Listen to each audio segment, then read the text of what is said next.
So from there, lights are on, things are scurrying around.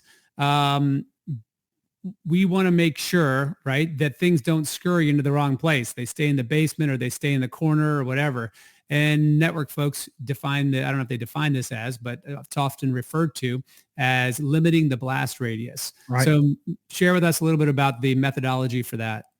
So just imagine now that I have the lights on, we at VMware can then apply many forms of machine learning on top of that traffic. And that traffic then becomes a better understanding of knowing where these protocols are communicating, who's communicating with who, what ports, what protocols, what applications, what are those flows?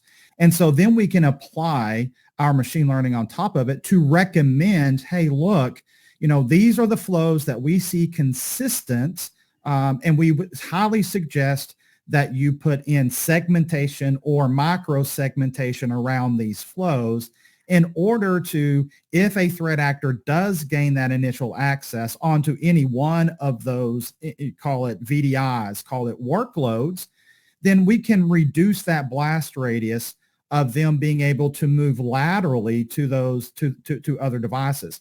As an example, if you're running a VDI infrastructure, those VDIs should always be segmented away from other VDIs. There's no reason for a VDI to talk to a VDI.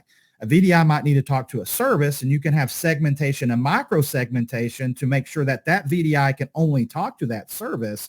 But these are areas to rather help reduce that threat actor if they do get that initial breach, that beachhead onto a workload because they've done some type of remote code execution against a vulnerability, or they end up on a VDI system because a user clicked on something and wanted those free coupons, and they ended up getting ransomed on that one device. So that's where reducing that blast radius really comes into play in helping stop those threat actors from moving laterally within the organization.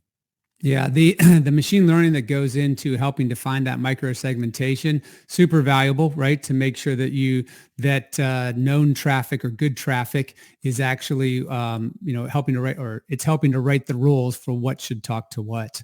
So we've defined the blast radius, right? In case something does get in, it can't go and compromise other things.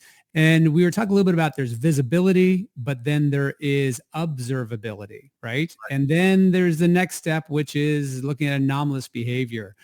Walk us through that. Visibility maybe we kind of covered, but what is observability and the difference? So here's the reality of where we are in the world, right?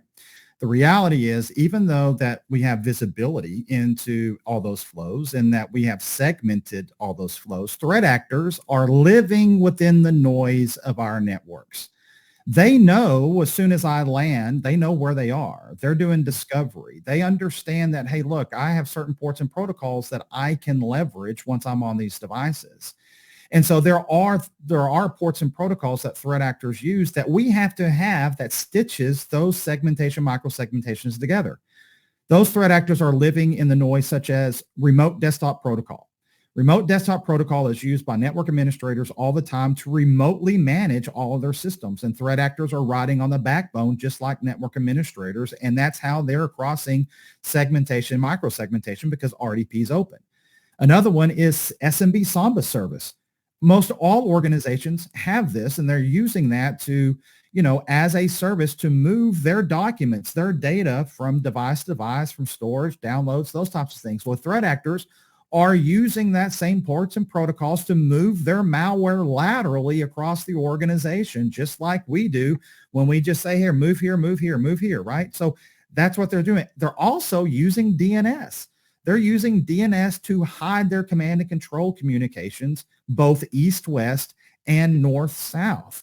And we have to use DNS, and they're obfuscating it, and they're using it as a way to exfiltrate data outside the organization.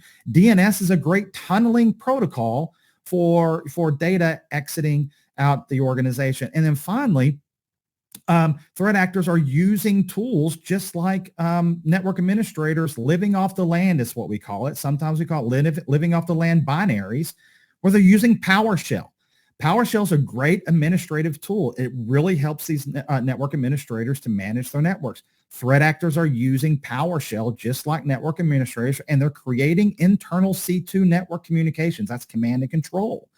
So we have to be able to, once we get the visibility, once we get that segmentation, micro-segmentation, we still have to inspect every single packet across the entire cluster. And doing that, we have taken the inspection technology down to the data itself because we own the hypervisor. So we have things like a network sandbox. That sandbox is going to be able to take those artifacts that threat actors are using, like ransomware, like Trojans, those types of things, and we can inspect those at the VNIC and be able to determine before they even write the disk if this payload is indeed malicious. That's one area. So now we're looking and inspecting those payloads. The second area is the intrusion detection and intrusion prevention systems. We have taken that and we have integrated that into the VNIC. So all of that, now we can see, not just north-south exploits, but what threat actors are doing is once they get in, they're looking for vulnerabilities east-west. And so I can take that code and I can get it inside, and then I can exploit Log4j, Print Nightmare, or whatever new vulnerability that you have. I can do that east-west once I'm inside. So that's where that IDS comes into play. And more importantly, is where network traffic analysis comes into play. And Alexander, this is what you're talking about earlier, is those anomalies on how threat actors are using your reports and protocols. So an anomalous RDP session, out of the thousands, 10,000s, whatever, hundreds of thousands of RDP sessions you have a day, there might be 2 or 3 that we need to detect that says, hey, look, this is not a network administrator. This is a threat actor, right? And that is what we call this observability. We have to observe everything and apply many forms of machine learning on it